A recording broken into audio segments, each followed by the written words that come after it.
Ini nak kena freestyle ni dia. Salah pakai ni.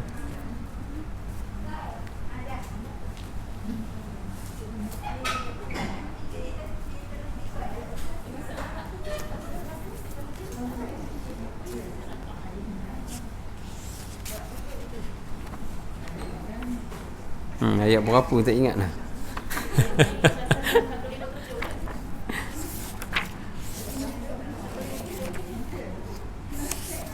Kejap sebab online pun itu ada.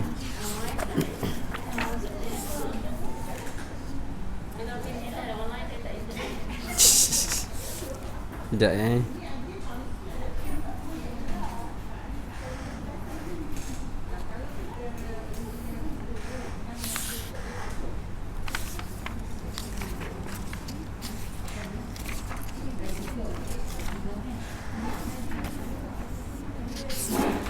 ini sudah.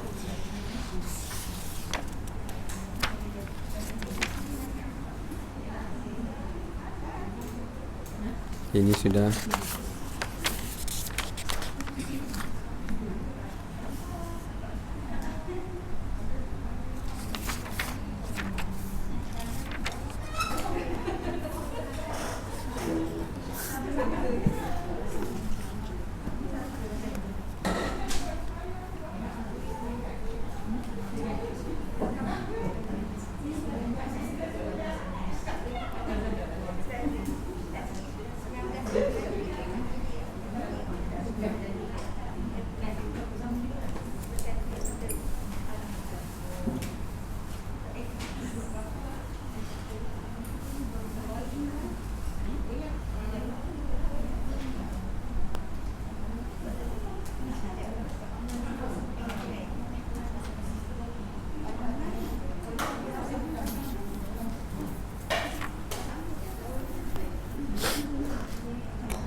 Satu enam satu. Ya.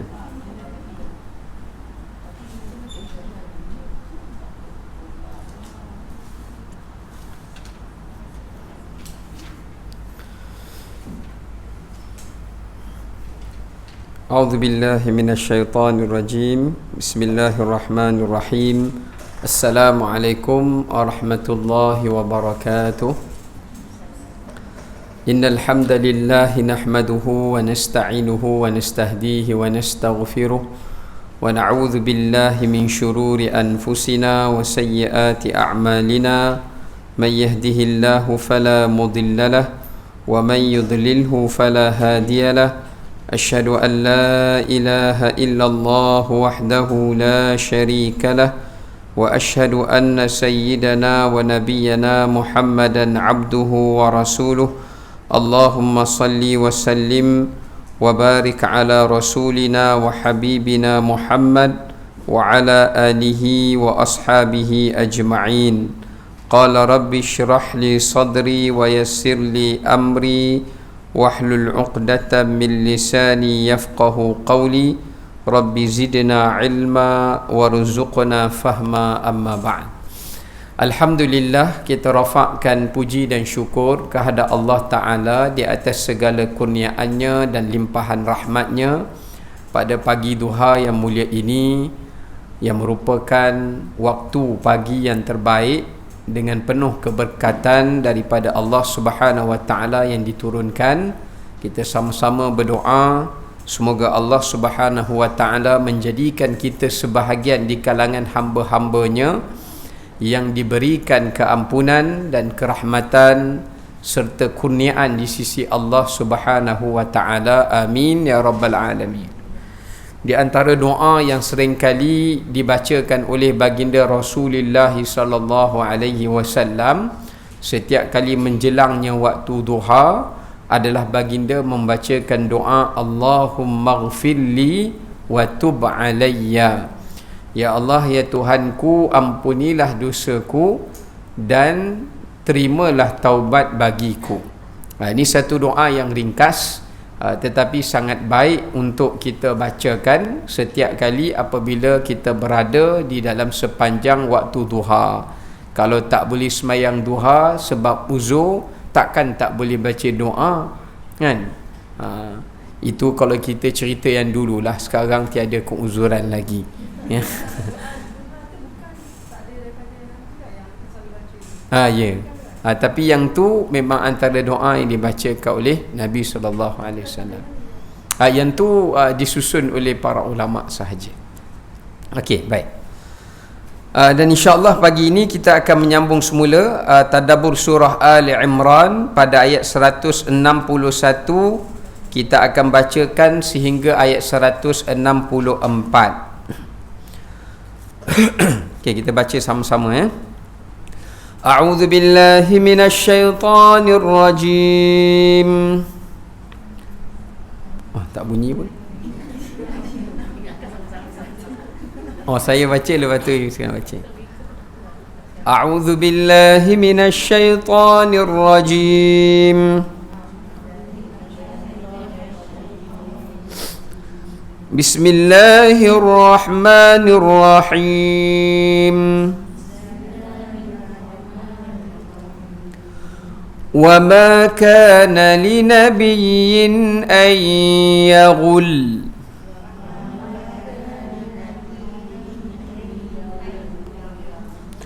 وَمَن يَغْلُلْ يَأْتِ بِمَا غَلَّ يَوْمَ الْقِيَامَةِ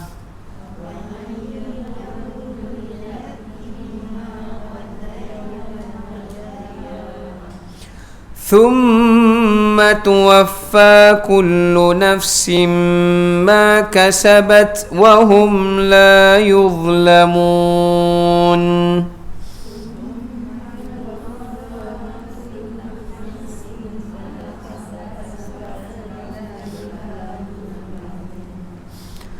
أفمن اتبع رضوان الله كمن باء بسخط من الله ومأواه جهنم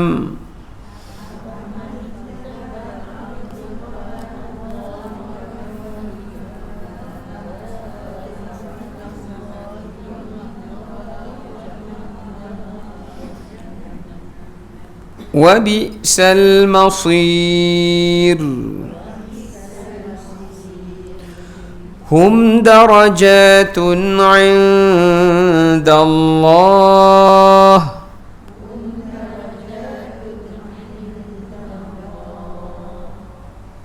والله بصير بما يعملون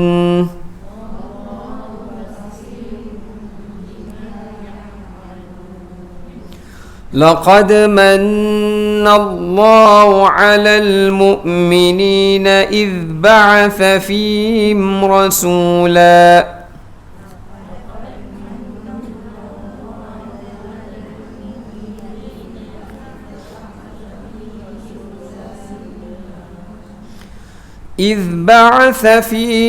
رسولا من أنفسهم يتلو عليهم آياته ويزكيهم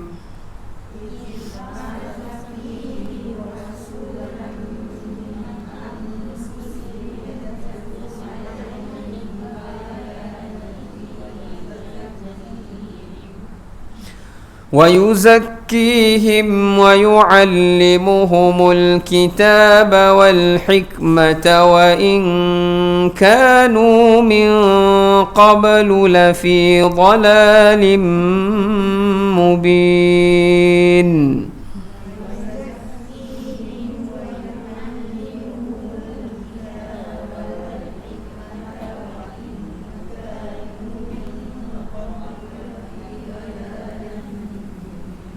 Sadaqallahul azim. Baik, kita lihat maksud daripada ayat yang kita bacakan. Allah SWT berfirman dengan mafhumnya.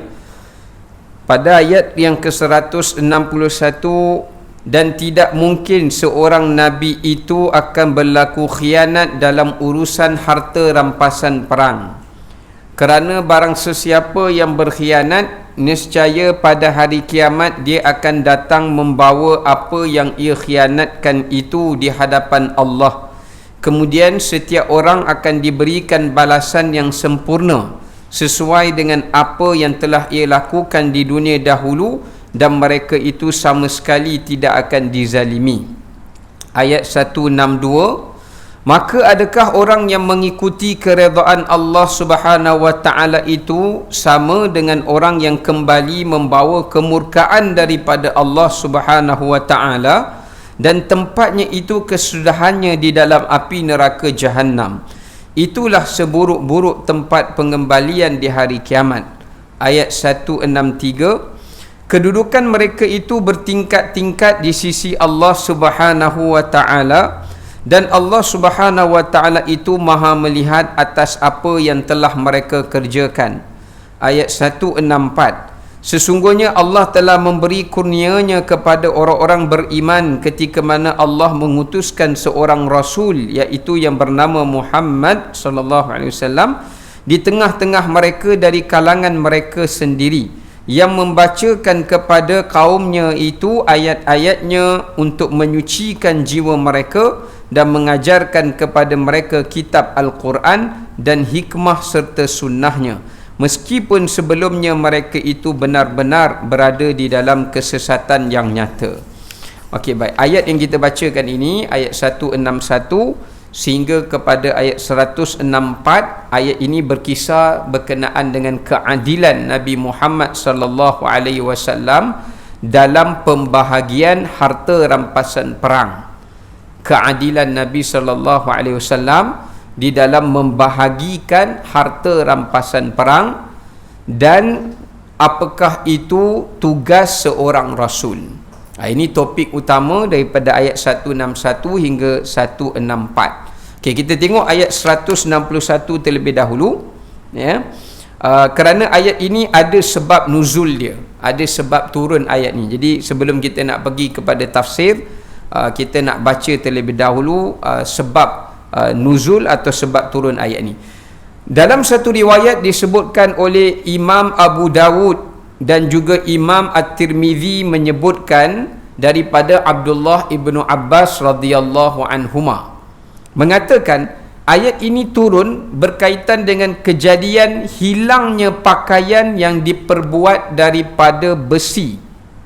Ada satu pakaian yang hilang dalam peperangan Perang Badar, yang mana ia dibuat daripada besi yang dihiasi padanya dengan batu-batu yang berwarna merah.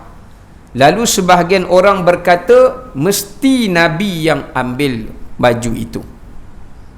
Maknanya ada di kalangan kelompok mulut-mulut orang-orang munafik, baju tu sebenarnya baju daripada hasil tawanan perang daripada pihak musuh. Masa Perang Badar, tentera Islam berjaya menewaskan tentera musuh. Jadi semua harta-harta rampasan perang tu dikumpulkan, ya, dikumpulkan sebelum untuk dia dibahagikan mengikut perintah Allah Subhanahu wa taala. Tapi masa dah kumpul tu, semua sahabat perasan ada satu baju, setengah riwayat mengatakan baju itu dipakai oleh pembesar Quraisy yang bernama An-Nadhr ibnu Harith. Ada yang kata baju itu milik Abu Jahal. Dia baju perang, kat baju perang tu masih lagi ada batu-batu permata. Nak pergi perang pun bawa batu. Buat apa bawa batu? Tapi nak katakan sebab nak tunjukkan kemegahan dia, kekayaan dia, sampai baju perang pun sampai sedemikian rupa. Jadi bila dah habis kumpul semua harta rampasan perang, nak bahagilah. Bila nak bagi, sahabat semua perasan, baju yang ada batu permata yakut berwarna merah dengan marjan tu hilang.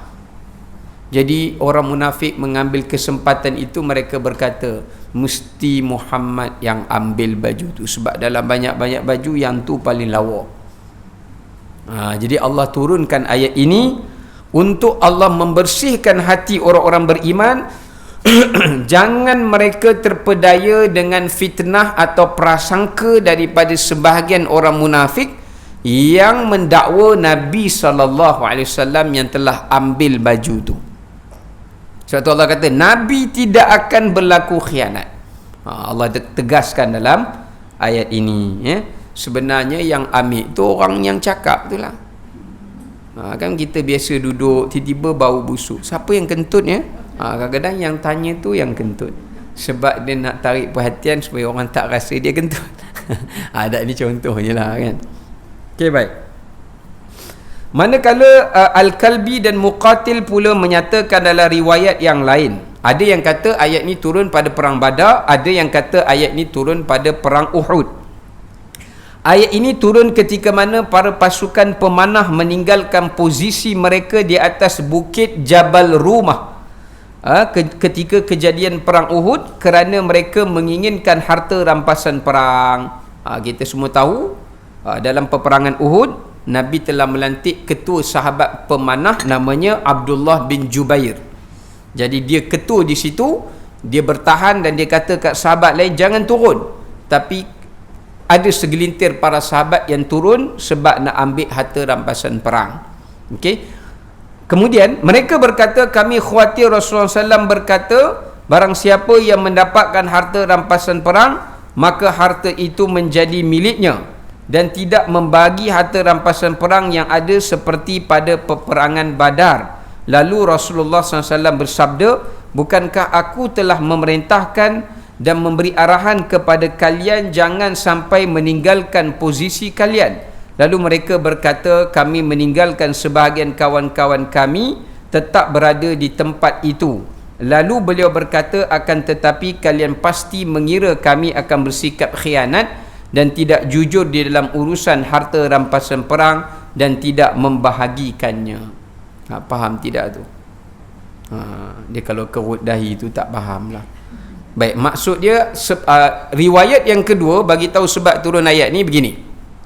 Masa perang Badar, dapat harta rampasan perang Badar, Nabi SAW bahagikan harta itu kepada siapa yang hadir perang Badar. Yang tak hadir, yang selain 300 tu tak dapat. Okey. Tapi dalam perang Uhud, sebelum bermula perang Uhud, Nabi ada bersabda satu hadis. Nabi kata, man qatala ma'ahu qatil falahu salbuh. Siapa yang dapat bunuh satu orang pihak musuh, apa yang ada pada bahagian musuh tu dia punya. Faham tak? Bonus. Kalau dia bunuh kawan tu mati, apa harta rampasan kawan tu dia punya. Jadi nak bagi encourage kepada para sahabat. Jadi sebab apa sahabat turun, sebahagian ni turun daripada di bukit memanah tu, sebab mereka dah bunuh, dah tembak, dan mereka ingat siapa orang yang mereka tembak. Jadi mereka turun tu, mereka nak ambil harta rampasan perang itu sebab takut nanti harta rampasan perang itu bercampur dengan harta rampasan perang orang yang sepatutnya dapat, yang bunuh pihak musuh tadi. Jadi sebab tu mereka turun, mereka nak ambil. Lepas habis perang, Nabi SAW buat postmortem. Nabi tanya, kenapa ada yang turun? Ada yang turun tu terkorban, ada yang turun tu tak terkorban. Jadi Nabi tanya, kenapa turun? Kan Rasulullah dah kata, siapa yang bunuh, dia dapat apa yang dia bunuh tu. Maknanya dia akan dapat harta rampasan perang daripada orang yang dia bunuh. Jadi kami turun tu, kami nak ambil. Sebab kami takut nanti kalau dah kumpul semua harta rampasan perang, kami dah tak tahu dah mana bahagian kami, mana bahagian saudara kami. Ya. Jadi mereka rasa macam kalau dah kumpul, Nabi nak bahagi balik, takut jadi macam ada yang tak dapat. Sebab itulah ada timbul syak wasangka sebahagian daripada orang-orang munafik yang mengatakan ni barangkali Nabi nak bahagi last-last ni sebab nak bahagikan ia secara tidak adil. Orang yang bunuh takut dia tak dapat bahagian apa yang telah dia lakukan. Jadi sebab itu Allah turun ke ayat ni, Allah bagi tahu kepada orang beriman, kamu jangan khawatir, Allah kan tahu yang ni bunuh siapa, yang ni bunuh siapa. Allah boleh wahyukan kepada Rasulullah SAW untuk bahagikan pada kamu seperti mana yang telah kamu lakukan. Jadi mereka rasa macam takut nanti Nabi bahagi, saya tak dapat betul, saya dapat lebih ni, saya bunuh 6 orang. Kenapa saya dapat 5 je? Dia takut macam tu. Ya. Jadi sebab itu Allah Subhanahu Wa Taala menurunkan ayat yang ke berapa tadi? Ke 161. Okey, ayat 161. Okey, itu kita baca dia punya sebab nuzul. Sekarang ni kita nak pergi kepada tafsir dia. Di dalam tafsir ni kita perhatikan ya, Allah Ta'ala menyatakan wa ma kana linabiyyin. Tengok perkataan Allah Ta'ala tak kata wa ma kana nabiyyin, wa ma kana nabiyyun, tapi Allah Ta'ala kata wa ma kana linabiyyin. Maksudnya di sini adalah satu kemuliaan dan penghormatan yang Allah berikan secara khusus kepada Nabi Muhammad sallallahu alaihi wasallam. Apakah penghormatan yang khusus? Lam kat situ. Lam di situ namanya ada dua tafsiran ulama. Lam dekat situ pun ada makna ibu-ibu sekalian. Pertama, maknanya litakhsis, mengkhususkan kemuliaan itu untuk Nabi Muhammad SAW. Yang kedua namanya adalah litamlik, iaitu adalah untuk pemilikan. Sebab apa? Sebab apa? Sebab daripada zaman Nabi Adam alaihissalam sampailah kepada syariat Nabi Isa alaihi mussalatu wassalam, semua harta rampasan perang haram diambil dan dibahagikan. Saya ulang sekali lagi. Daripada syariat Nabi Adam alaihissalam sampailah syariat Nabi Isa alaihi mussalatu wassalam, kalau tentera Islam perang tempur dengan tentera musuh, dapat harta rampasan perang daripada milik harta musuh, orang Islam tak boleh ambil 1 sen pun. Habis tu dapat kat siapa? Ada 2 benda yang Allah buat. Satu, Allah suruh Nabi tu kumpulkan harta rampasan perang tu, kumpul kat padang luas. Allah turunkan api atau kilat daripada langit. Allah turunkan api, kena ke harta rampasan perang tu, hancur, bagi rosak. Maknanya tak ada langsung, tinggal abu je. Yang kedua, dijadikan ia sebagai harta milik negara, bukan individu. Bukan individu, tetapi melainkan untuk umat Nabi Muhammad sallallahu alaihi wasallam. Allah mansuhkan hukum tu, Allah bagikan khusus kepada umat Rasulullah sallallahu alaihi wasallam untuk memilikinya. Sebab tu Nabi ada sebut dalam hadis, aku diberikan 5 perkara yang tidak diberikan pada umat Nabi dan nabi-nabi yang terdahulu. U'titu khamsan lam yu'tahunna ahadun minal anbiya'i min qabli. Yang pertama, ju'ilat liyal ardu masjidan wa tahura. Allah jadikan semua permukaan bumi ini boleh salat bagi umat Nabi sallallahu alaihi wasallam. Kalau umat Nabi dulu nak salat kena pergi tempat salat, tak pergi tempat salat tak boleh salat. Tak boleh salat. Maknanya kalau masa PKP, kalau ikut syariat Nabi dulu, kena juga datang masjid. Semayang kat rumah tak sah, kecuali dia jadikan rumah dia tu Baitullah. Kena renovate lah, bubur kubah, buat mihrab, kan? Dia kena jadikan rumah dia tu sebagai masjid, baru sah semayangnya di masjid. Senang ke susah? Susah. Ini kita pergi jalan mana ke, ada surau tak ada surau, bentang sejadah, tengok tempat bersih, kita boleh semayang. Yang kedua, disebutkan Allah memberikan pada umat Nabi SAW yang disebutkan sebagai al-ghanaim, wa uhillat liyal ghanaim, dihalalkan bagi umatku harta-harta rampasan perang. Bagi perang, dapat harta rampasan perang, masing-masing dapat bahagian-bahagian masing-masing. Itu yang kedua. Yang ketiga, apa yang umat Nabi SAW dapat lagi, yang umat Nabi SAW dapat adalah nusirtu biru'bi masirata syahrin. Allah beri kepada pihak musuh takut kepada umat Nabi SAW selama berbulan-bulan. Sebab tu ibu-ibu sekalian, cuba kita tengok kenapa dekat barat walaupun jumlah umat Islam itu minoriti bukan majoriti, tapi kenapa pihak-pihak berkuasa mereka seringkali menyebarkan maklumat-maklumat yang tak benar tentang Islam, yang untuk mewujudkan orang kata apa, satu agenda Islamofobia, nak bagi orang fobia dengan Islam. Padahal umat Islam bukan umat yang majoriti. Maknanya Allah campakkan dalam hati setiap orang-orang yang tidak Islam ni, mereka sentiasa rasa takut kepada orang Islam. Takut. Sama ada takut kekuatan umat Islam bila mereka ikut ajaran Islam, atau takut kepada orang Islam apabila mereka bersaudara atau bersatu. Maka itu perasaan yang Allah campakkan ke dalam hati-hati mereka. Itu kelebihan ada pada umat Nabi SAW saja, tak ada kat umat Nabi lain.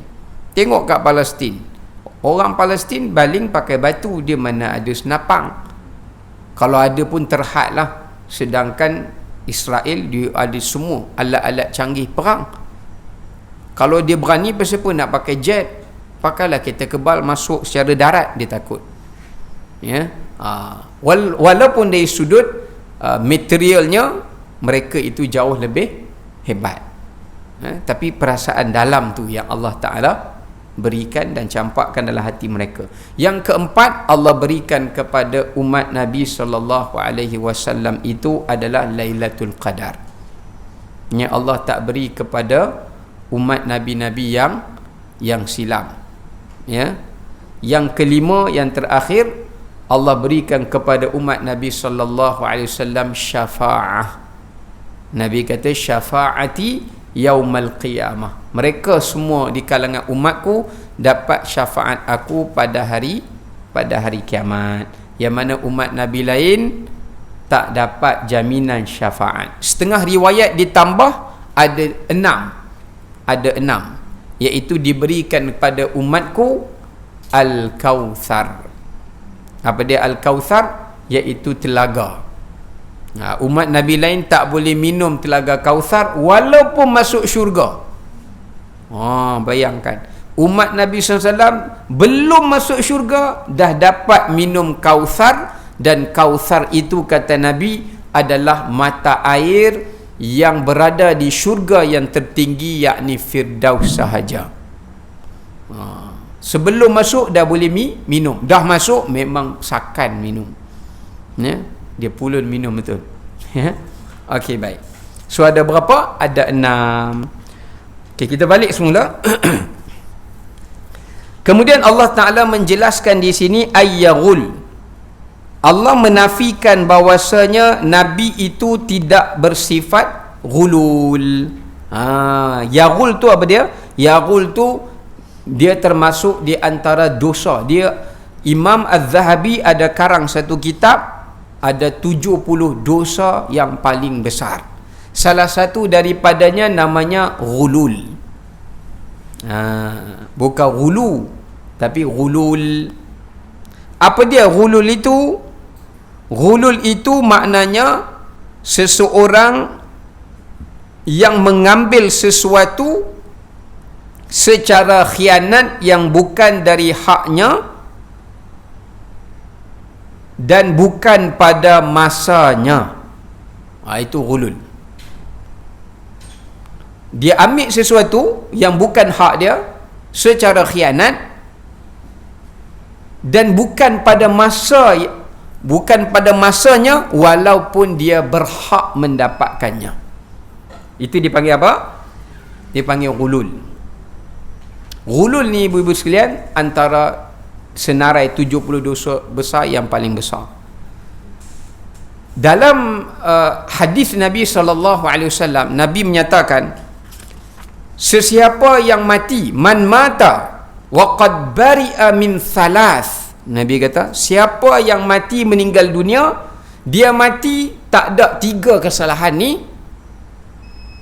Dia mati tak ada 3 kesalahan dosa ini, melainkan Nabi kata, aku akan memasukkan dia ke dalam syurga. Maknanya ada umat Nabi SAW yang mana Nabi tak nak bagi syafaat kat dia, atau Allah tidak mengizinkan untuk memberikan syafaat kepada dia, disebabkan kerana dia buat 3 dosa ini. Dia buat 3 kesalahan atau dosa itu. Apa dia yang pertama? Nabi kata al-kibru, iaitu orang yang mati dalam keadaan sombong. Kibir ni maknanya sombong, ujub, bangga diri, riak. Yang mati seperti itu, maka dia terpulang antara dia dengan Allah, sama ada Allah nak bagi dia dapat syafaat ataupun tidak. Ya, sebab dia dah masuk dalam kategori syirik, yang boleh membawa manusia kepada syirik. Yang kedua, ad-dain, yakni hutang. Siapa mati ada hutang dan hutang tu dia tak bayar, sulit untuk dia dapat syafaat pada hari kiamat. Yang ketiga baru Nabi kata al-ghulul, iaitu orang yang berkhianat. Ya, orang yang berkhianat. Jadi kalau siapa bebas daripada 3 benda ini, insya-Allah dia dipermudahkan untuk dimasukkan ke dalam syurga. Agak-agak ada tak 3 tu? Ya, baik. Okey. Sebab itu Allah Ta'ala menjelaskan, Allah memberikan penafian bahawasanya Nabi Muhammad bukanlah seorang yang melakukan perbuatan ghulul. Kenapa Allah kata macam tu? Kerana ahli kitab di kalangan Yahudi, mereka menuduh nabi-nabi mereka itu bersifat khianat. Sebab tu kan kita belajar 4 sifat yang wajib bagi Nabi dan 4 sifat yang mustahil bagi Nabi, iaitu siddiq, lawannya apa dia? Sudah. Siddiq lawannya sadiq, sigaraga. Siddiq lawan dia kadzib, bohong kan? Kalau al-amin lawan dia khianat. Kemudian tabligh lawan dia kitman, menyembunyikan. Kemudian yang keempat, fatanah lawan dia baladah, yakni bodoh. Ya. So salah satunya adalah amanah lawan dia khianah. Ya, khianat. Ya. Kerana ahli kitab Yahudi dan Nasara, mereka tuduh nabi-nabi mereka ini bersepakat dengan Tuhan untuk ambil harta rampasan perang yang menjadi milik mereka. Sebab tu bila Nabi Musa ajak kaum dia, jom pergi tawan Palestin, kita pergi perang. Pergilah hang dengan Tuhan hang, dia kata. Dia tak cakap lah bahasa Kedah. Dia kata, wahai Musa, pergilah kamu dengan Tuhan kamu, sebab nanti yang dapat antara bersenang kamu 2 bagi 2. Kami duduk sini tunggu, menang kami masuk, kalah bye-bye. Tengok. Sebab itu Allah nak jaga martabat Rasulullah SAW. Allah bagi tahu Nabi Muhammad ini dan juga Nabi yang lain sebenarnya mereka tidak pernah berkhianat. Sebab kalau mereka cuba khianat, sedangkan Allah jaga mereka, Allah sendiri akan menghalangi mereka untuk berkhianat. Baik, lepas kita dah tafsir, pengajaran yang terpenting pada ayat ini adalah dilarang untuk berkhianat. Kerana khianat termasuk di antara dosa yang besar dan kesan yang sangat besar. Okey, kita tengok apa kesan khianat. Dalam Quran Allah Ta'ala kata, innallaha la yuhibbul khainin. Pertama, Allah tak suka orang khianat. Maksudnya Allah tak cinta, Allah tak kasih. Bila Allah tak cinta, Allah tak kasih, maknanya dia tak dapat 3 benda. Sebab orang yang dicintai oleh Allah, orang itu dikasihi oleh Allah, dia akan dapat 3 benda ni. Kalau kita baca Quran, Allah akan iringkan setiap benda yang dikasihi dengan 3 benda ni. Yang pertama, rahmat. Sebab tu Allah Ta'ala kata apa? Inna rahmatallahi qaribum minal muhsinin. Rahmat Allah tu sangat dekat dengan orang yang suka buat baik. Sebab Allah sayang lah tu. Yang kedua, keampunan. Kalau orang tu Allah tak kasih, Allah tak ampunkan dosa dia. Ya, tu bahaya tu. Yang ketiga, iaitu Allah tidak memberikan kepadanya kurniaan. Dipanggil fadlun, fadlullah. Walaula fadlullahi alaikum wa rahmatuh. Kalaulah bukan dengan kurniaan Allah dan rahmatnya. Apa makna kurniaan? Kurniaan ni macam Allah beri kepada kita mudah untuk buat baik, mudah untuk faham, mudah untuk khusyuk. Itu semua kurniaan. Belajarnya ingat, balik boleh ceramah balik, buat live. Apa yang ustaz ceramah tadi, dia ceramah balik. Yang tu kurniaan nama dia. Tapi kalau balik, dia kena ceramah balik. Dia belum dapat kurniaan. Ya. Baik, itu 3 benda tu ya. Okey, baik. Jelas kat situ. Yang kedua, Allah sebut dalam Quran orang khianat ni apa dia? Innallaha la yahdi kaidal khainin. Allah takkan bagi hidayah kepada orang yang khianat. Maknanya yang kedua, tadi Allah tak cinta, tak kasih. Nombor 2, Allah tak bagi petunjuk pada dia. Sebab tu orang yang khianat ni sukar untuk bertaubat. Sebab Allah tak bagi hidayah dan petunjuk kepada dia.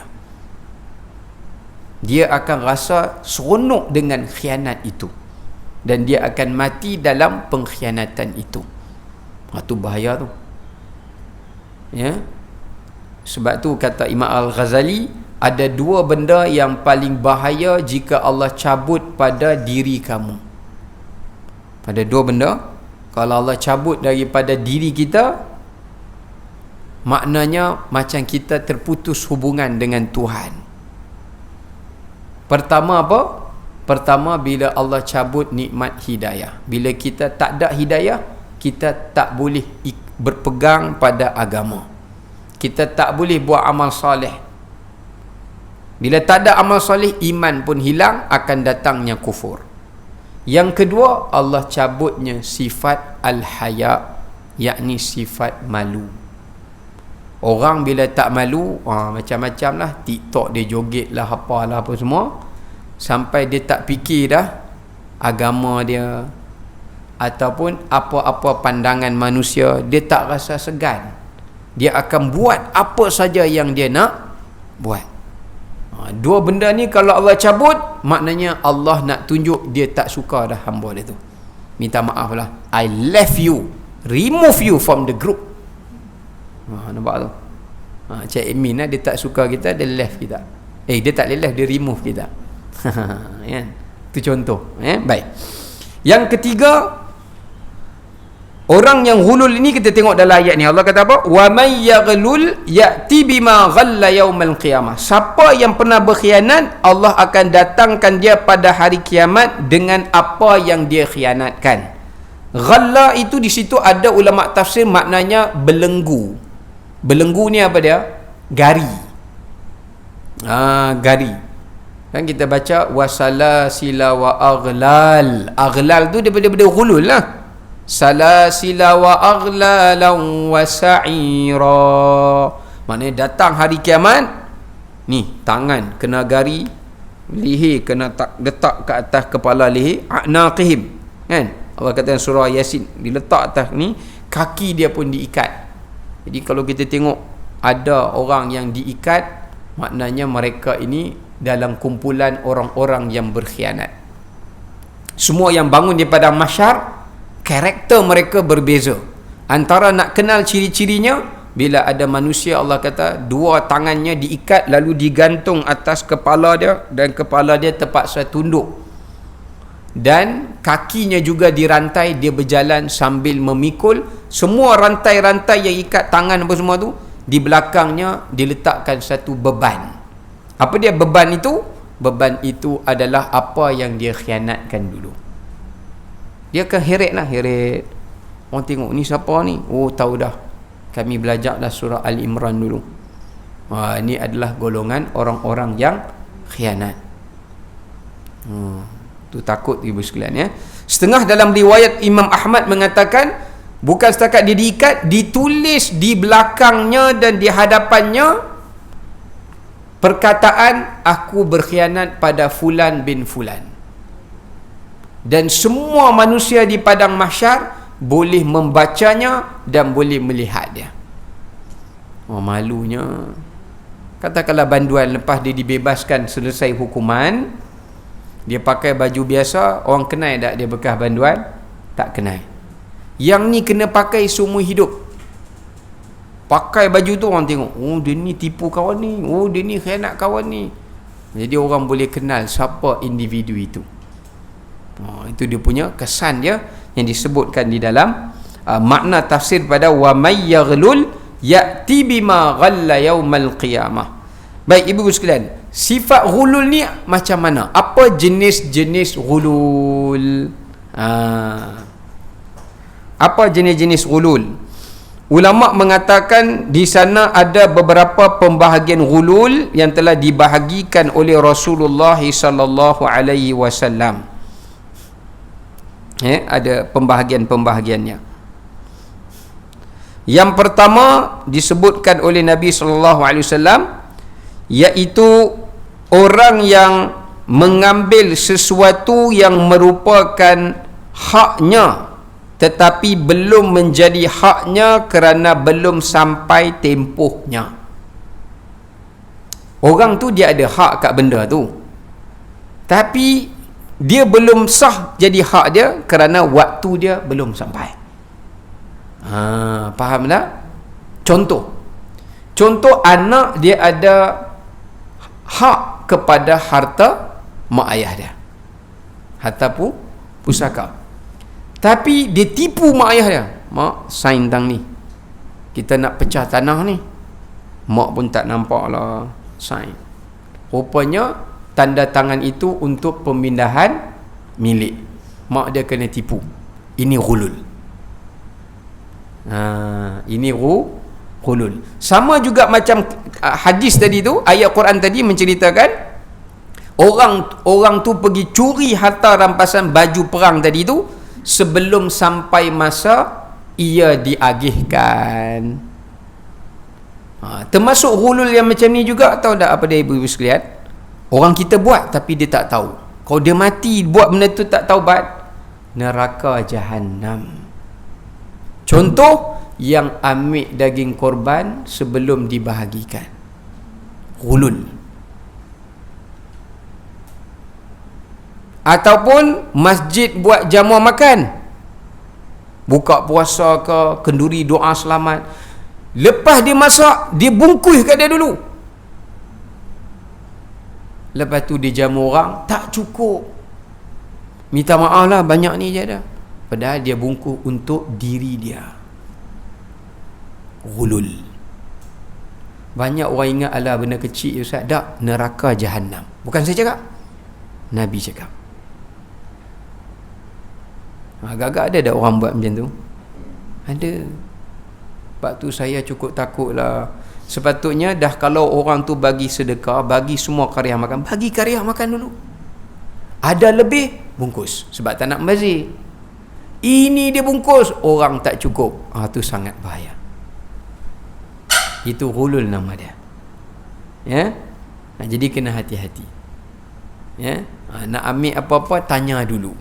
Sebab takut dia masuk dalam kategori ghulul. Sebab di zaman Nabi sallallahu alaihi wasallam ada seorang lelaki ini namanya Abu Faris. Dia pergi perang dengan Nabi sallallahu alaihi wasallam. Ni adalah hadis Muslim. Dia pergi perang dengan Nabi sallallahu alaihi wasallam. Dalam perang Khaybar dia mati. Kena bunuh. Sahabat bila tengok, sahabat kata mati syahid. Yang ni pula tengok mati syahid. Yang ni pula tengok mati syahid. Tiba-tiba Nabi tengok, Nabi pandang kat langit, Nabi tunduk.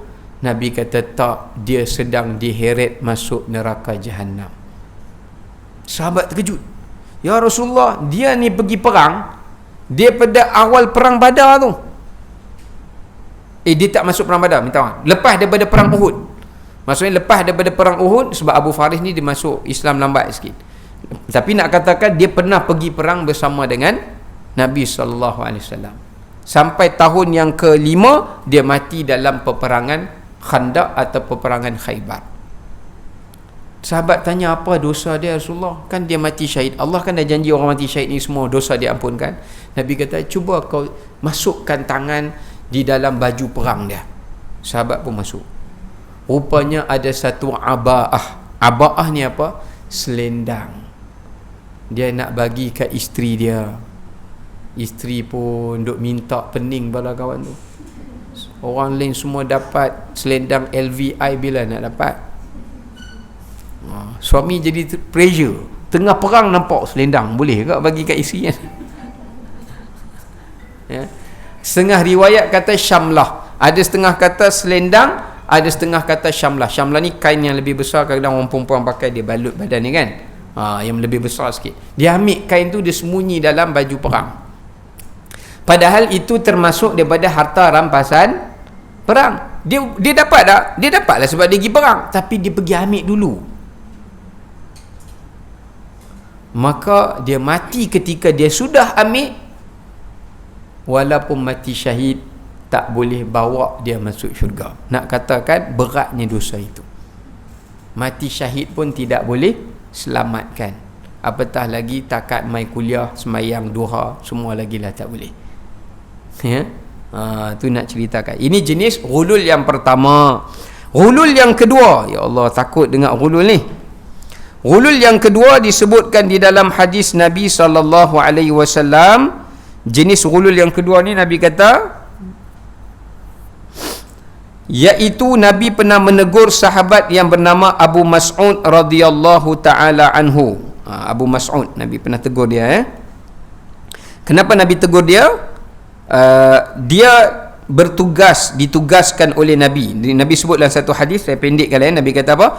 Man ista'malnahu minkum ala amalin fakatamna mukhitan fama fawqahu kana ghululan ya'ti bihi yaumal qiyamah. Siapa yang telah dilantik baginya untuk satu tugasan kerja, untuk buat satu amal, lalu masa buat kerja tu dia ada sembunyikan padanya walaupun sebesar jarum, maka dia akan datang pada hari kiamat sebagai seorang yang ghulul. Maknanya kalau dia kerja, dia curi barang pada tempat kerja dia, ya, dia ambil, dia salah guna ke, patutnya kenderaan tu untuk dia pakai kerja, dia pergi bawa pergi honeymoon, dia salah gunakan apa ni kita panggil, tugas dia, kuasa dia, ataupun alat-alat yang dibenarkan untuk dia bekerja. Takut kan? Melainkan kalau dikatakan padanya, majikan kata kat dia, kamu bolehlah pakai kod apa pun, dia kena pastikan benda tu jelas, ya. Baik. Termasuk juga yang ketiga, iaitu orang yang mengambil pemberian hadiah melebihi daripada kerja yang telah ia dibayar padanya upah. Itu pun sama, ya, itu pun termasuk dalam ghulul. Ada seorang sahabat Nabi, dia kata pada Rasulullah, wahai Rasulullah, aku telah diberikan hadiah di atas kerjaku ini. Maka Nabi bersabda, ala yahdi laka idza ala uhdi laka idza taq'ud fi baiti abika wa ummik. Nabi kata, kamu ni agak-agak dapat tak hadiah orang bagi kalau kamu duduk kat rumah saja-saja. Dia buat kerja. Ini pun ghulul, ya. Contohnya, kita tengok banyak orang ghulul tapi dia tak perasan. Dia buat satu kerja kerana dia dihantar buat kerja, dah dibayar kerja dia tu, upahnya sudah diberi. Lepas tu dia buat, dia kata, saya ni upah RM20 tuan.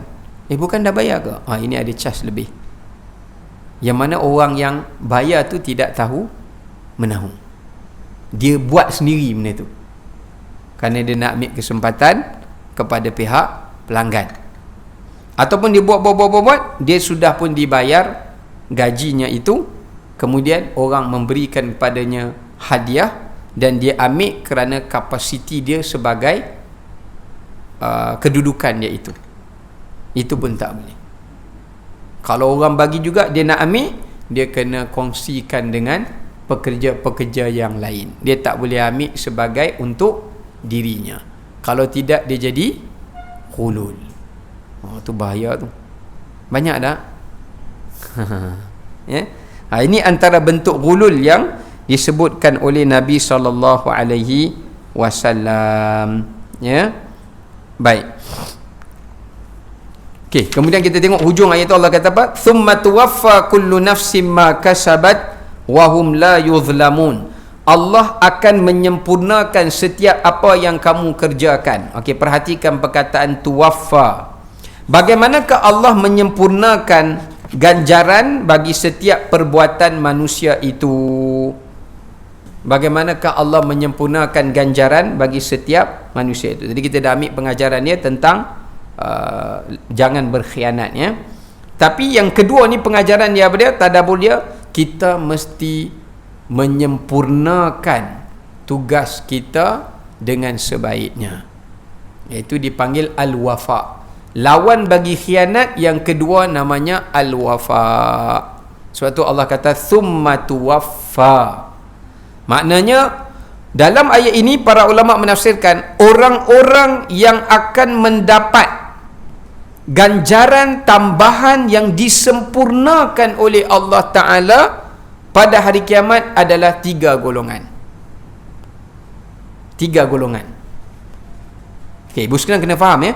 Masa Allah Ta'ala hisab kita, kalau kata dalam Quran, فَمَنْ يَعْمَلْ مِثْقَالَ ذَرَّةٍ خَيْرًا يَرَهُ وَمَنْ يَعْمَلْ مِثْقَالَ ذَرَّةٍ شَرًّا يَرَهُ. Kalau dia buat baik sikit pun Allah akan timbang, jahat sikit pun Allah akan timbang. Yang tu nama dia hisab. Tapi dia ada atas daripada tingkatan hisab itu, dipanggil wafa. Wafa ni macam mana? Allah ambil baik, Allah letak, ambil jahat letak, yang baik itu Allah top up lagi. Sebab tengok, baik ni pun tak berapa cukup sangat ni. Allah beratkan kebaikan itu supaya kebaikan itu lebih tinggi daripada kejahatan. Itulah yang kita baca dalam Al-Quran yang Allah Ta'ala kata apa? Yudha'afu lahum walahum ajrun azim. Allah ganda-gandakan kerana Allah nak bagi dia ganjaran yang lumayan. Itu nama dia apa? Al-Wafa. Tapi orang yang nak dapat Al-Wafa ni kena ada 3 sifat. Kalau balik ke akhirat tak ada 3 sifat ni, tak dapat. Ya, 3 sifat ni dia tak dapat. Tapi kejahatan Allah tak gandakan lah, sebab Allah adil. Itu hisab. Ya. Cuma yang baik ni macam mana ni? Yang Allah kata thumma tuwaffa, kami akan sempurnakan segala kebaikan itu dengan kami tambahi, tapi untuk kejahatan kami tidak menambahi. Okey. Yang pertama, adil. Kena adil dalam semua perkara.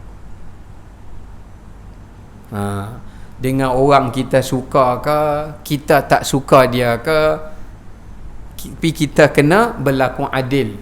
Jangan yang kita suka kita kata dia baik, yang kita tak suka dia buat baik pun kita kata dia jahat. Tak boleh. Kena adil. Sebab tu Nabi kata al-adlu fir ridha wal ghadab. Nabi kata ada 4 sifat yang pada kamu ada kebaikan. Antaranya Nabi kata adil ketika kamu redha atau ketika kamu marah. Adil dengan isteri, adil dengan anak-anak, adil dengan pekerja, semua orang lah, kena berlaku adil. Yang kedua, orang yang Allah Ta'ala sempurnakan itu adalah orang yang itqan ataupun ihsan. Bila dia buat satu kebaikan, dia suka lebihkan. Allahu Akbar. Bila dia buat satu kebaikan, dia suka lebihkan. Faham tak? Contoh. Berapa duit ni? RM23 7 kupang. Ambil 24. 3 kupang tak payah. Contoh. Ya. Tapi orang yang bukan ihsan atau itqan ni, berapa? RM27 7 kupang. 23 sudahlah. 7 kupang ni. Dia paksa pula kawan tu.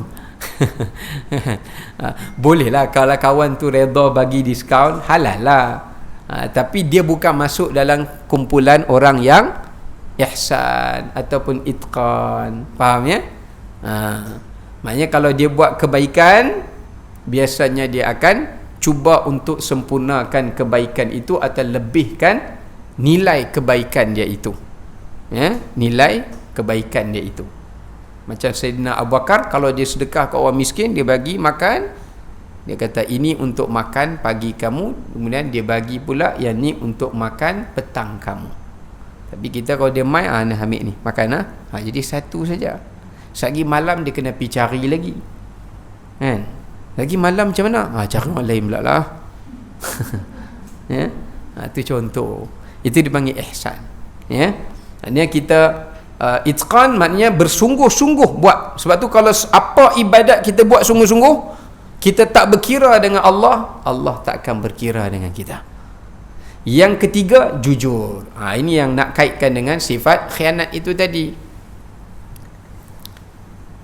Orang yang jujur macam mana? Contoh orang yang jujur di dalam perniagaannya, ketika dia menimbangkan, Allah kata wailul lil mutaffifin, orang yang menipu di dalam timbangan dia.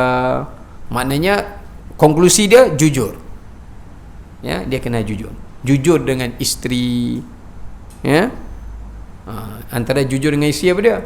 Alhamdulillah abang naik pangkat, adalah gaji naik. Jadi oleh kerana naik, abang akan tambahlah sikit belanja kamu. Tapi biasanya, bang, macam mana? Tak tahulah, 20 tahun tak naik gaji.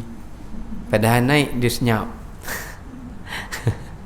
Maknanya, bila minta pula, bang, saya nak sikit.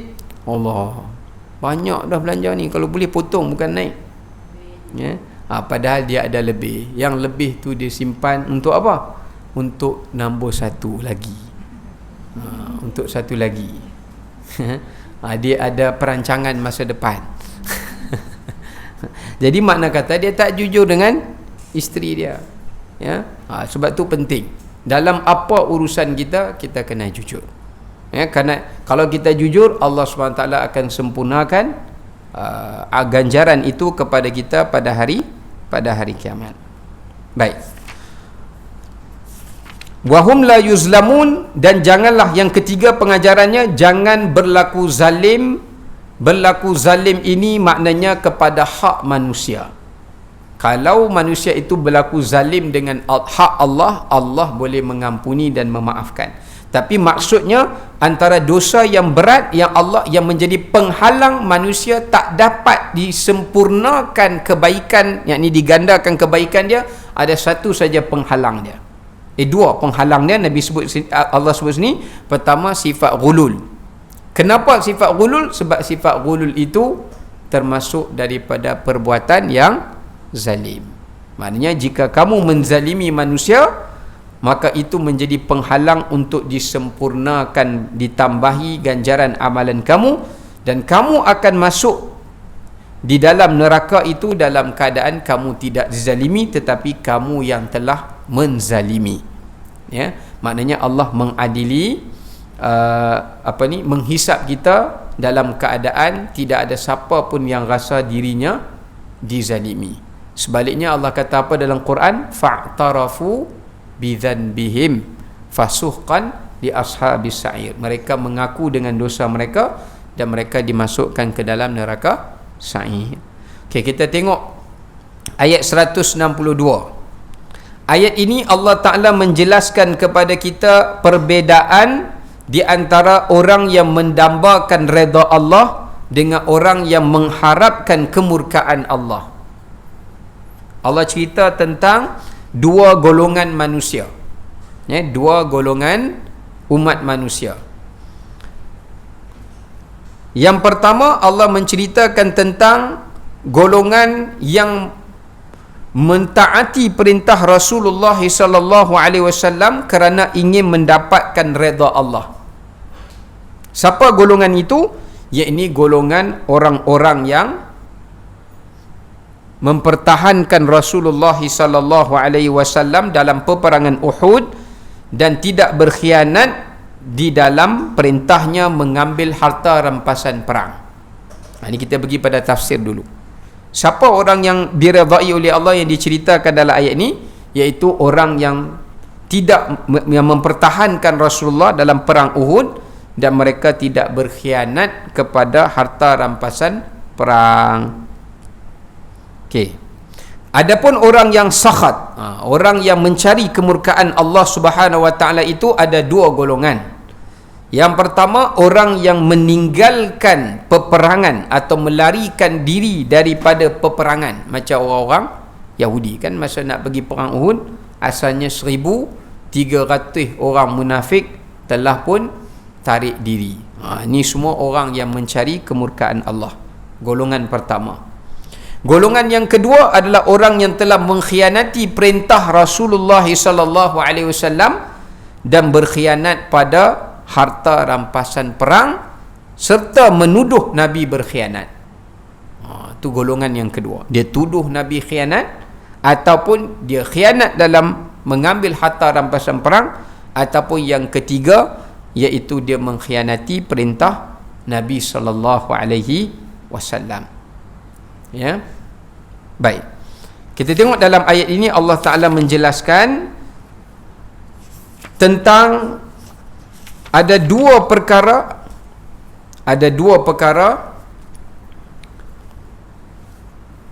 dalam hal ini. Yang pertama redha Allah, yang kedua kemurkaan Allah. Bagaimanakah seseorang itu? Jadi yang poin yang pertama kita tengok dalam ayat ni, kepentingan untuk mencapai dan meraih redha Allah Subhanahu wa taala. Baik, kita tengok yang pertama dijelaskan apa makna redha Allah. Ya, apa maksud redha? Redha, ulama memberikan tafsiran, maksudnya adalah iaitu sesuatu yang dilakukan sehingga mencapai kepada kepuasan tuntutan orang yang menuntut. Itu maksud redha. Redha ni maknanya kita buat satu benda yang sampai kepada peringkat orang yang tuntut kita buat tu puas hati. Bahasa mudah dia macam tu. Bahasa mudah dia macam tu lah. Maknanya apa yang Allah suruh kita buat tu sampai Allah Ta'ala suka. Sampai Allah Ta'ala suka. Sebab itu redha lebih tinggi daripada darjat suka ataupun cinta. Kalau kita baru sampai tingkatan orang dicintai oleh Allah, belum tentu sampai kepada peringkat orang yang diredai oleh Allah. Ya. Itu makna redha. Baik. Bagaimanakah untuk meraih redha daripada Allah Subhanahu wa taala? Yang pertama disebutkan nak mencapai kepada keredaan Allah, hendaklah manusia itu redha kepada Tuhan. Redha kepada Tuhan dahulu. Ya. Macam mana redha kepada Tuhan? Ia meredai di atas segala ketetapan dan ketentuan Tuhan. Kita kena redha pada Allah, Allah akan meredai kita. Ya. Sebab tu dalam ayat Quran kan Allah Ta'ala sebutkan, Allah Ta'ala sebutkan dalam ayat Quran tentang orang-orang yang Allah redha mereka, radhiyallahu an wa radu an. Bukan Allah redha pada dia saja, dia juga redha pada Allah Ta'ala. Itu cara yang pertama. Yang kedua, maknanya sahabat redha, kalah perang Uhud pun mereka redha, sebab mereka tahu ada kebaikan yang Allah nak suratkan. Ya. Yang kedua, mencapai redha Allah Ta'ala itu adalah bila seseorang itu berjaya mencapai darjat taqwa, yakni melaksanakan segala perintah Allah dan berjaya meninggalkan segala larangan Allah. Jadi tak adalah sulit sangat kan. Kan sulit, susah jugalah. Maknanya redha ini adalah sampai pada peringkat seseorang itu berjaya melaksanakan perintah Allah dan menjauhi larangan Allah, atau dalam bahasa mudahnya taqwa, ya, iaitu taqwa. Itu ada dua antara sifat redha kepada Allah Subhanahu wa ta'ala. Okey, yang seterusnya kita tengok kemurkaan Allah. Sakhatin minallah kaman ba'a bi sakhatin minallah. Orang-orang yang mencapai kepada kemurkaan Allah Ta'ala itu adalah, pertama, iaitu orang-orang yang sentiasa berprasangka buruk kepada Tuhannya, seperti mana yang berlaku kepada orang-orang munafik. Dia sangka buruk kat Rasulullah, dia sangka buruk pada Allah. Dia kata kalau benar Allah itu mempertahankan Muhammad dan agamanya, kenapa diberikan mereka kalah dalam perang Uhud? Jadi mereka bersangka buruk kepada Tuhan.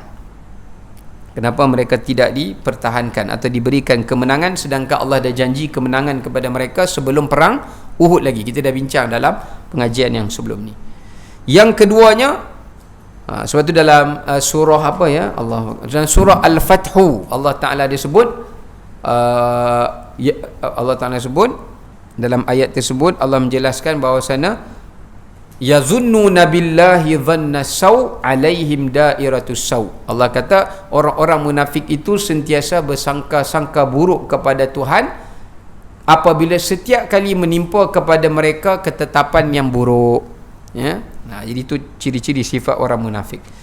Kemudian yang kedua, sakhatin minallah adalah orang-orang yang menyeru manusia untuk meninggalkan perintah Allah dan ia mengerjakan larangan Allah, yakni berlawanan dengan takwa. Dia ajak manusia tinggalkan perintah dan dia menggalakkan atau mengerjakan perkara larangan. Itu secara umum dia macam itulah maknanya. Cuma ditambah di sini yang ketiga, mereka yang mengharapkan redha manusia pada perkara yang dimurkai oleh Allah Subhanahu wa ta'ala. Sebab tu dalam hadis Nabi menyatakan, man radiya bin nas bi sakhatillahi ta'ala, siapa yang mengharapkan redha manusia dengan kemurkaan Allah Subhanahu wa ta'ala, maka Allah akan meninggalkan ia kepada manusia. Maksudnya Allah serahkan urusannya kepada manusia dan Allah tidak memberikan pertolongan pada mereka. Ada setengah manusia ni, mereka buat apa-apa kerja, perbuatan kerana mereka nak pujian manusia, mereka nak redha manusia, bukan mereka mengharapkan redha Allah ataupun pujian daripada Allah Subhanahu Wa Taala. Ini kumpulan yang ketiga yang termasuk daripada kelompok orang yang kembali kepada kemurkaan Allah setelah mana mereka mendapat redha Allah Subhanahu Wa Taala. Baik, di manakah kesudahan mereka? Iaitu ma'wahu jahannam, api neraka jahannam, dan ia adalah merupakan tempat yang al-masir, yang paling buruk. Kenapa disebut al-masir? Sebab al-masir merujuk kepada maksud tempat kediaman yang mereka tidak akan keluar daripadanya selama-lamanya kerana mereka telah menjadi sebahagian daripada ahlinya. Daripada perkataan sara. Sara ni dalam bahasa Arab, orang yang dah jadi sebahagian daripada api itu. Maknanya ahli neraka ni bila dia masuk neraka, dia dah jadi sebahagian daripada api, bahan api neraka. Jadi sebab tu dia tidak akan dikeluarkan daripada api neraka Allah Subhanahu wa ta'ala. Dan mengingatkan kepada kita, perbuatan ghulul itu tadi juga termasuk di dalam perbuatan sakhat. Perbuatan orang yang dimurkai oleh Allah Subhanahu wa ta'ala. Kemudian kita tengok ayat 163. Ayat 163. Ayat ni Allah Ta'ala cerita tentang tingkatan-tingkatan manusia di sisi Allah Subhanahu wa ta'ala. Ada dua tafsiran dekat sini. Hum, Allah kata mereka itu. Mereka tu dibalik kepada siapa? Siapa mereka tu? Ada ulama tafsir, mereka itu adalah merujuk kepada orang-orang yang dimasukkan ke dalam neraka tadi, atau orang-orang yang dimasukkan ke dalam redha Allah Ta'ala tadi pun mereka ada tingkatan-tingkatannya. Masuk redha Allah itu adalah syurga. So Allah nak jelaskan dalam ayat ni, manusia dalam syurga ada tingkatannya, dan di dalam neraka pun ada tingkatan dia. Maksudnya macam kita duduk kondo, dia ada tingkat atas, ada tingkat bawah, ikut grade dia. Pangkat pun ada grade dia. Macam tu juga dalam syurga, macam tu juga di dalam neraka. Sebab tu kita kat dunia ni, kalau kita buat renungan, semua orang mendambakan pangkat yang tinggi kat dunia. Kan ada siapa tak mau? Saya kalau orang offer naik, saya tak mau lah, saya suka duduk bawah. Menipu lah, tak pernah jumpa lagi lah. Bahkan ada orang duduk bawah, dia cuba tipu untuk dia duduk di atas, pun ada juga, ya. Tapi kenapa tidak ada manusia yang memikirkan kedudukannya di hari akhirat? Kita sekarang ni kalau mati, pangkat apa? Sarjan ke? Korporal ke? Grade apa? 48 ke? 42 ke? Ada tak fikir macam tu? Ya? Darjat ini yang Allah nak bagi tahu, yang perlu untuk dikejar oleh kamu di sisi Allah Subhanahu wa Ta'ala. Baik. So maknanya yang pertama, kita tengok tafsir pertama, maknanya di dalam neraka itu ada darjat-darjat manusia. Cuma di dalam neraka dia tak panggil darjat, dia panggil darakat. Dipanggil darakat. Darakat tu apa maknanya? Maknanya daripada atas turun ke bawah. Kalau darajat daripada bawah naik ke atas. Tu beza dia. Sebab tu dalam ayat Quran kan Allah Ta'ala kata apa? Allah Ta'ala sebut dalam surah An-Nisa, Allah menyatakan, innal munafiqina fid darkil asfali minan nar. Orang munafik tu berada di tingkatan neraka yang paling bawah. Tingkatan neraka yang paling bawah. So ayat ni Allah nak bagi ancaman kepada orang munafik, bahawasanya mereka itu di hari akhirat berada di dalam lapis neraka yang paling dasar. Atas daripada mereka sikit adalah orang-orang musyrik ataupun orang-orang kafir. Orang-orang musyrik atau orang-orang kafir. Baik. Neraka yang paling atas kali neraka apa? Neraka Hawiyah. Neraka inilah Allah menyeksa umat Nabi sallallahu alaihi wasallam yang berdosa. Neraka Hawiyah. Umat Nabi banyak masuk neraka Hawiyah sampai tingkatan neraka lapis yang keempat, iaitu neraka Saqar. Neraka ke-5, 6, 7 ni semua geng-geng otai. Bukan otai berumur. Maknanya semua orang yang jahat sungguhlah. Orang musyrik, Yahudi dan Nasara dan seumpama dengannya, ya. Okey. Demikian juga dengan syurga. Syurga pun ada darjatnya. Di dalam hadis Nabi SAW, Nabi bersabda, sesungguhnya bagi syurga itu inna fil jannati mi'ata darajah. Bagi syurga tu ada 100 darjat. A'laha, yang paling tinggi sekali. Yang paling tinggi sekali bukan syurga Firdaus. Dalam syurga tu sendiri ada 100 tingkat darjat, grade. Setiap syurga ada 100 grade. Yang paling tinggi sekali Nabi kata apa? Kalimatul haq, iaitu orang yang bercakap benar. Setengah riwayat kata al-jihadu fi sabilillah, orang yang berjihad, mati syahid di jalan Allah Ta'ala. Setengah riwayat lain kata orang yang berkata benar di hadapan penguasa yang zalim. Maknanya dia berani cakap walaupun dia tahu risiko yang akan dia tempuhi. Macam Ashabul Kahfi, dia tahu dia kena bunuh tapi dia cakap saya takkan sembah. Demikian juga orang yang mati jihad. Sebab Allah Ta'ala nak bagi tahu dalam ayat ni, orang munafik kan lari pada jihad, sedangkan yang mati terkorban itu mereka berada di darjat yang tertinggi. Saya nak tanya ibu sekalian, ada tak orang yang dah mati tapi nak hidup balik. Ada lah kan? Ada. Sorry, salah statement. Ada tak orang yang dah masuk syurga nak keluar balik? Minta maaf. Silap. Yang dah mati nak hidup balik malah ramai pasal tengok amalan tak cukup kan. Ini dah masuk syurga nak keluar balik. Ada tak? Betul ke? Saya tak nak lah duduk dalam syurga, saya nak keluar. Nak keluar, orang semua nak masuk, dia bakal nak keluar. Ada tak? Ada.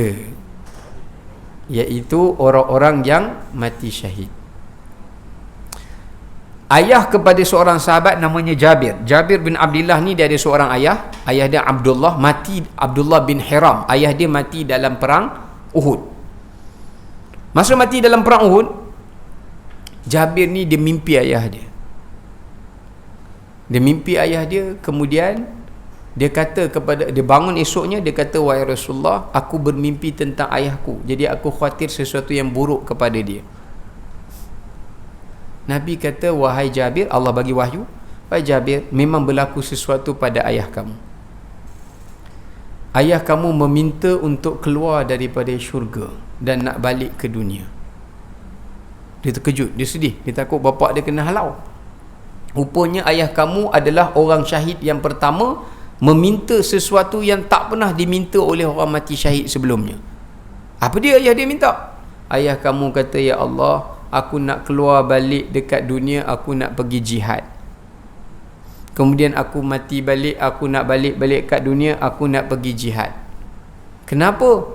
Sebab aku telah melihat tempat yang tertinggi di dalam syurga ini adalah untuk orang yang berjihad. Jadi aku nak semua tempat yang atas kali ni aku punya. Kita nak share dengan orang. Jadi dia minta nak keluar, mati balik, keluar pergi jihad, mati balik. Jadi Allah Ta'ala tanya kepada dia, kalau kau keluar, kau takkan lagi dapat bertemu dengan aku. Jadi dia pilih untuk tidak keluar. So nak bagi tahu, tempat paling tinggi adalah orang yang mati syahid di dalam syurga Allah SWT. Yang kedua, apa tempat paling tinggi dalam syurga? Iaitu orang yang menghafal Al-Quran atau yang membacanya selalu mengkhatamkannya.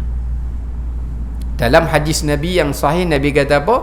Nabi panggil orang yang baca Quran, Nabi kata, Iqra wartaqi warattil kama kunta turattalu fid dunya fa inna manzilatuka inda akhiril ayati taqra'uha.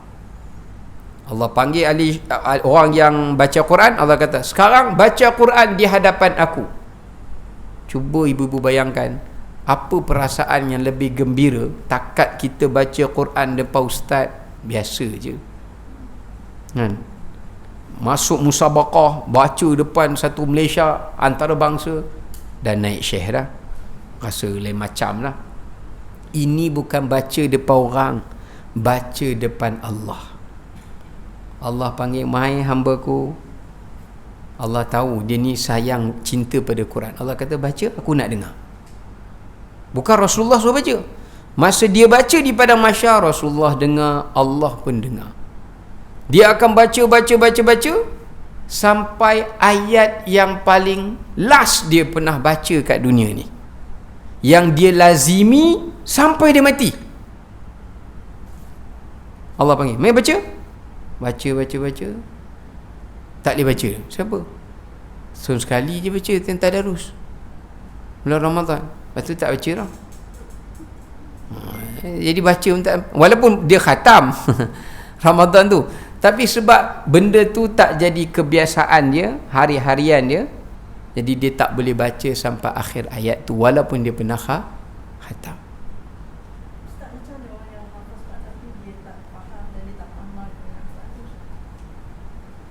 Maknanya dia kena orang yang baca dan beramal lah.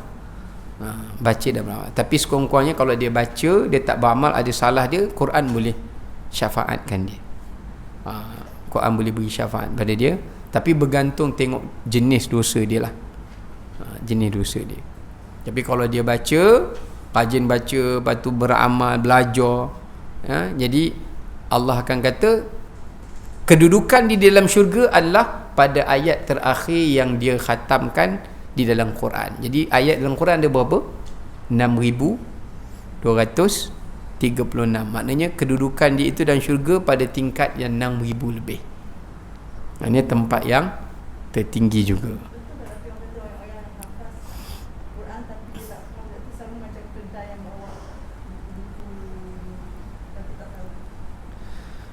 Kalau dia hafal tapi dia tak faham, dia belum jadi keldai lagi.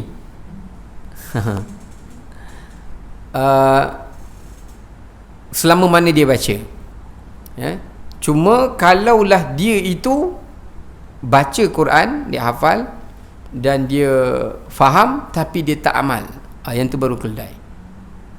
Sebab ayat tu Allah tuju kepada ahli kitab, yang mana ahli kitab mereka baca kitab-kitab mereka dan mereka faham tapi mereka tak amalkan.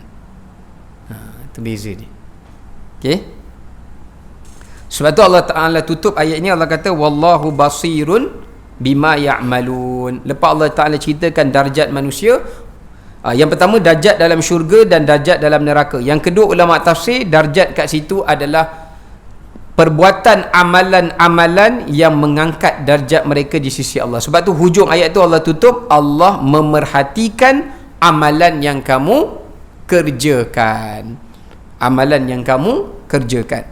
Maksudnya Allah nak bagi tahu ada di sana beberapa amalan yang mengangkat darjat dan kedudukan seseorang itu di sisi Allah Subhanahu wa taala. Ada beberapa amalan yang mengangkatkan darjat seseorang itu di sisi Allah, atau amalan yang mengangkat darjat seseorang itu di dalam syurga.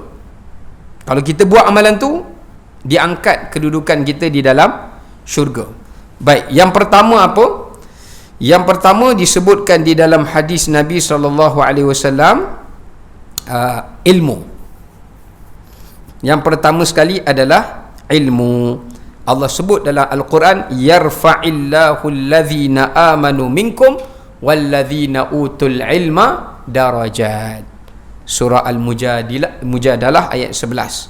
Kita ringkas-ringkaskan ya. Pertama adalah ilmu. Jadi Allah Ta'ala, kalau siapa nak tinggi darjat dalam syurga, banyakkan ilmu dan amalkan ilmu itu. Yang kedua, jihad. Saya dah bacakan hadis tadi ya, tentang ketinggian jihad di dalam darjat bagi orang berjihad dalam syurga. Yang ketiga, sidqun niyah, niat yang ikhlas. Rupanya kalau kita buat apa-apa ikhlas, darjat tinggi.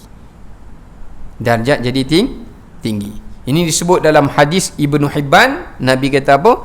Man sa'alallahu syahadata bisidqin ballaghahu Allahu manazili syuhada wa in mata ala firashi. Siapa yang minta kepada Allah dengan penuh keikhlasan untuk dia mati syahid, walaupun dia tak mati di dalam medan perang di atas katilnya, tapi Allah akan beri kepada dia pahala syahid itu. Kenapa? Keikhlasan dia.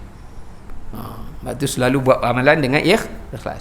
Yang seterusnya, berwuduk di rumah dan berjalan kaki menuju ke masjid. Sebab tu ibu-ibu sekalian, saya tengok PKP ni ada hikmah dia. Kalau tak ada PKP dulu, orang suka wuduk kat masjid. Tapi bila dah ada PKP ni, salah satu SOP dia, dituntut, digalakkan seseorang itu berwuduk dari rumah. Dan sunnah inilah ramai orang tak buat sebenarnya. Tengoklah, habis PKP nanti, semua pakai wuduk di sini. Tak ada yang daripada rumah berwuduk dah. Sunnah itu ditinggalkan. Kan kalau semua wuduk kat rumah, jimatlah bilai masjid. Yang datang Jumaat tu, sebelum nak keluar, ambil wuduk kat ofis lah. Pasal apa baru nak berebut kat sini? Sunnah tu ditinggalkan. Dah berebut kat sini jadi ramai. Dah orang tengah khutbah nak semayang, kawan ni tak keluar-keluar lagi, tak habis lagi pula, macam-macam ya, terhad ya. Kemudian yang seterusnya kita ringkas-ringkas saja, menunggu waktu salat. Menunggu waktu salat. Menunggu waktu solat juga mengangkat darjat. Ada hadis ni tapi saya ringkaskan saja, aku sebelah nah. Yang seterusnya yang keenam, kathratus sujud. Banyakkan salat sunat. Banyakkan salat sunat.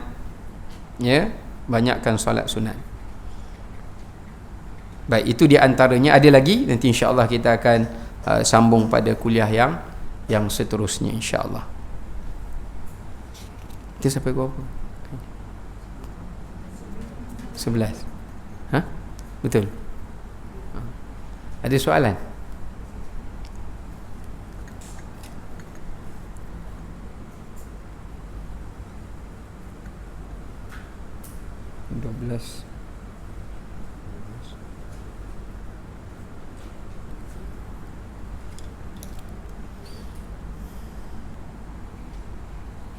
Amalan angkat darjat ni tak silap saya ada 10. Saya ada tulis dulu, tak silap saya ada 10. Kita habiskanlah ya.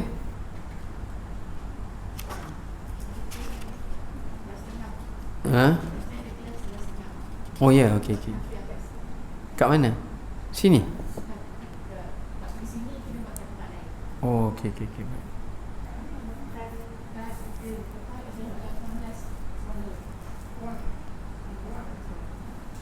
Oh, yang selalu kadang nampak. Tunggu ya.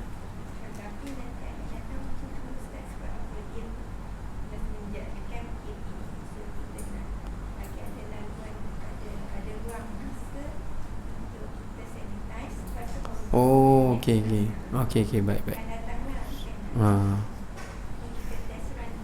Okey. Baik. Okey, wallahu taala alam bisawab. Bismillahirrahmanirrahim. Alhamdulillah.